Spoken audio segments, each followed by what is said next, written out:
Bharatiya Janata party में इतना बड़ा आपका ओहदा है और सरकार भी आपकी है और विधि व्यवस्था पर आप स्वयं सवाल भी उठा रहे हैं। बिहार में चुनावी साल चल रहा है और हम घूमते घूमते जब सोनपुर पहुंचे तो एक जाना माना शख्स चेहरा हमारे साथ अभी है, अभय जी है। अब भाजपा में ये प्रदेश प्रभारी है, लेकिन इनका कुछ अभी मैटर चल रहा है आखिर में, और संभावना भी ज़्यादा है कि ये राजनीति में बहुत ज़्यादा सक्रिय रह रहे हैं सोनपुर में। आखिर में क्या है, चलिए जानते हैं। सबसे पहले तो स्वागत है। आए दिनों हमने देखा था आपका पोस्ट कि कुछ विवाद चल रहा है, आखिर में क्या मामला है? विवाद नहीं चल रहा है। मेरा काम एक जन सेवक का काम है और पार्टी के कार्यकर्ता होने के नाते मेरा काम है कि मेरे जो भी लोग हैं, मेरा कार्यकर्ता हो या मेरा क्षेत्र के लोग हो, चाहे बिहार के कहीं के भी लोग हो, उनको मदद करना। अच्छा एक विवाद आया था सीओ का। अच्छा। सीओ का ऐसा था, कुछ गड़बड़ हुआ सीओ के माध्यम से।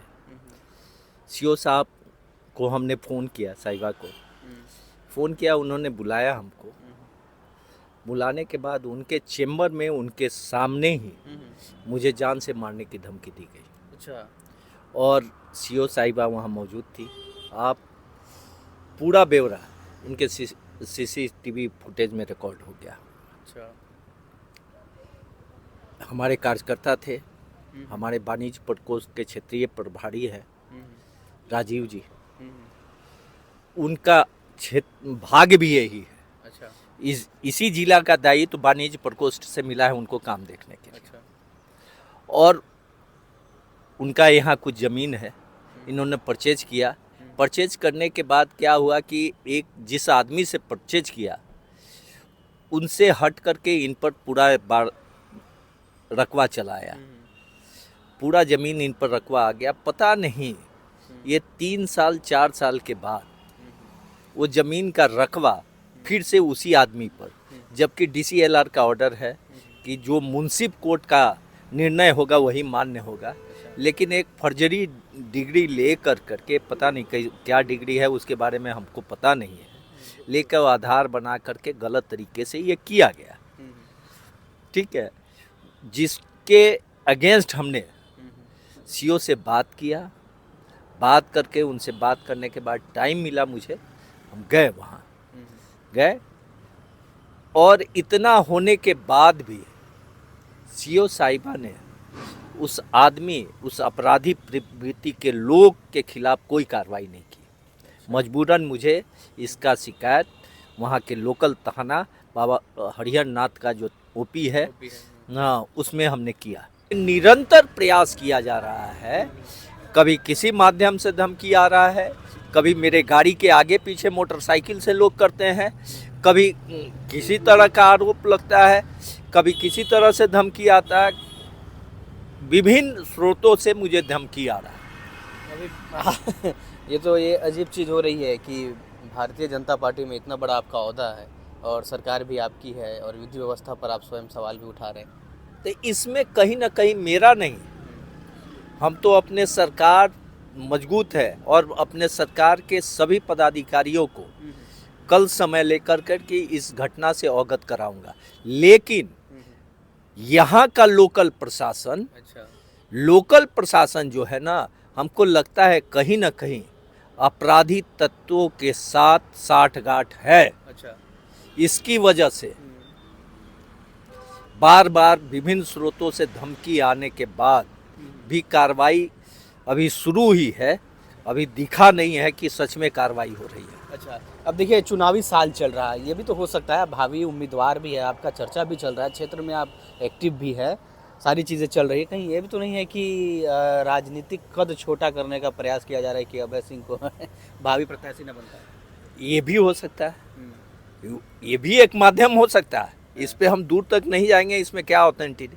लेकिन जो अभी जो विवाद सामने आया, ये पैरवी करने जाइए, आपको धमकी दिया जाए, और जब प्रत्याशी आप बन रहे हैं, लोगों के पास घूम रहे हैं, लोगों के पास जा रहे हैं, लोगों के काम आ रहे हैं, तो बहुत के आंखों में खटकता भी होगा।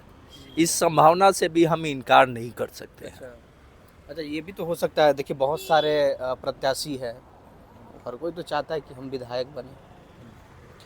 हाँ, सबका लालसा, लोकतंत्र है, सबको लेकिन मेरा स्पष्ट मानना है, पार्टी जिसको तय करेगी मैं उसके अगेंस्ट नहीं जाऊंगा। अच्छा। पार्टी जिसको प्रत्याशी बनाएगी मैं उसके साथ कदम से कदम मिलाकर करके सोनपुर में काम करने का प्रयास करूंगा। अच्छा।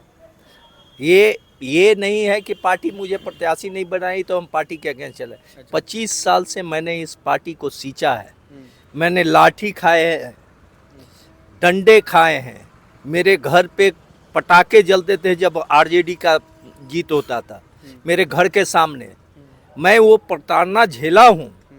और उस पार्टी पे जितना बड़े नेताओं का अधिकार है उतना अभय सिंह का भी अधिकार है। इसलिए कोई चाहेगा कि भारतीय जनता पार्टी का कार्यकर्ता हमको साबित करना, वो हमको बोलने की आवश्यकता नहीं है। वीरचंद पटेल पद के दीवालों पर मेरा नाम लिखा हुआ है, मेरे कर्तव्य से और मेरी निष्ठा से।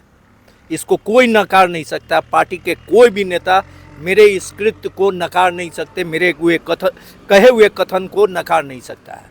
अच्छा, बीजेपी तो हमेशा शॉक देती हैं, कभी किसी प्रत्याशी को उठा कर रहते हैं, लेकिन एक सवाल है कि सोनपुर विधानसभा में वरिष्ठ नेता भी आपके हैं यहाँ पर, विनय सिंह जी, तो बहुत मुश्किल लगता है क्योंकि उनका कद जो है बहुत बड़ा है, राजनीतिक करियर भी बहुत बड़ा है, तो क्या लगता है उनका टिकट कट सकता है क्या? 2 बार से वो हार भी रहे हैं। इसके बारे में नहीं बोलूँ। अगर विनय सिंह को मिलता है तो अभय सिंह साथ देंगे। विनय सिंह को टिकट मिलता है तो अभय कुमार सिंह साथ देंगे 100%। और बता दे, विनय भैया मेरे बड़े भाई हैं और मुझे मौका मिलेगा तो मैं टिकट ले जा करके उनके चरणों में समर्पित करूंगा। बड़े भाई हैं, उनका आशीर्वाद लेकर करके हम इस विधानसभा में घूमेंगे। उनको कोई नकार करके नहीं चल सकता है। विनय सिंह को, वो मेरे पार्टी के वरिष्ठ नेता हैं, मैं उनका पूर्णतः सम्मान करता हूं। मैं अभिभावक के रूप में उनका पूर्णतः सम्मान करता हूं, उनके प्रति मेरी निष्ठा है।